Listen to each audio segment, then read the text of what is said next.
23:27. And so we see there were three main feast days of Israel: Passover, Pentecost, and Tabernacles. Each of these called for temple ceremonies involving a different product of the harvest: barley, wheat, and grapes. The first two are grain. The last is a fruit. These are harvest festivals at the three times in the year when all the males were to stand before the presence, face, of God.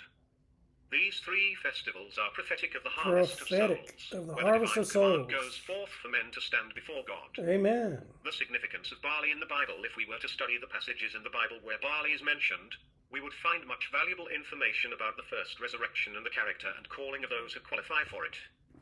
The fact that barley matures early tells us that the barley first fruits are the first people to mature spiritually to bring forth the fruits of the kingdom that God requires. Amen. Barley also can survive drought, heat, and cold much more easily than can wheat. Okay. In the story of Elisha, for instance, during a drought, a man brought him the first fruits of barley. 2 Kings 4:42. This occurred about the same time Elisha overcame death in the potter's stew, which signifies resurrection. The prophet then multiplied the barley and fed 100 men. A New Testament example is found in John 6, where Jesus fed the 5,000. It occurred at the time of Passover, 6:4, and the lad brought 5 barley loaves and 2 fish, 6:9. After multiplying the bread, Jesus told his disciples to gather up the fragments that remain, that nothing be lost. Wow, nothing be Later lost. in the same chapter, Jesus gives us the lesson in this story 3 times, saying, I will raise him up at the last day, 6:39,44,54. In other words, even as 12 baskets of barley fragments were gathered so that nothing would be lost, so also the barley company, which was broken to feed the people, will be raised up at the last day of this present age. Amen. 12 is the biblical number of divine government. The barley people are called to rule and reign with Christ. Amen. As for the calling of the barley company, we read that Gideon and his army were called a loaf of barley bread, Judges 7:13. God is raising an army of overcomers who will rule with Christ to subdue all nations under his feet. Amen. Their weapons are a trumpet and a clay pitcher with a torch hidden inside. Gideon gave his army instructions that they were to remain quiet until the trumpet sounded. Then they were to smash the earthen jars and reveal the torches inside. The trumpet signifies resurrection, for Paul tells us that the dead will be raised at the last trump, 1 Cor 15:52, that is, the 7th trumpet.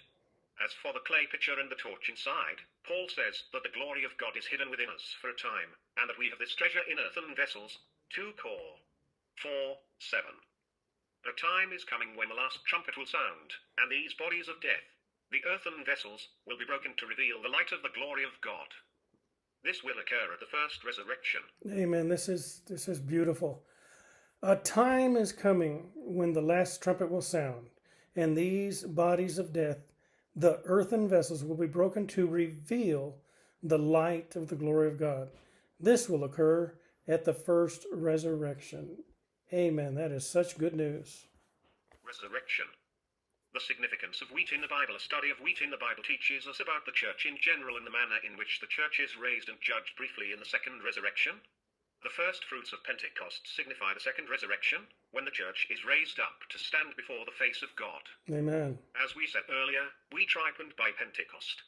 On that day, the high priest was to offer to God 2 loaves of wheat bread baked with leaven. Once God had received his portion, then the people were allowed to harvest and eat of that year's crop of wheat. The Feast of Pentecost focuses upon people who are leavened.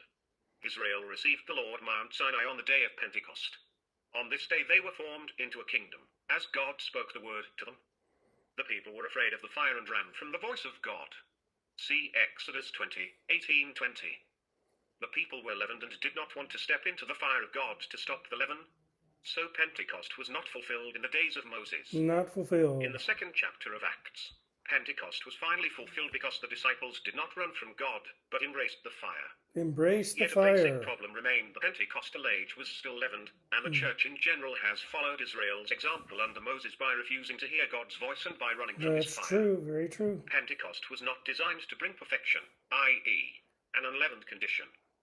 Pentecost gave us only an earnest of the Spirit, a down payment, rather than the fullness. Amen. The NIV calls it a pledge.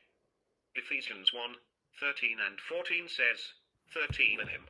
You also, after listening to the message of truth, the gospel of your salvation, having also believed,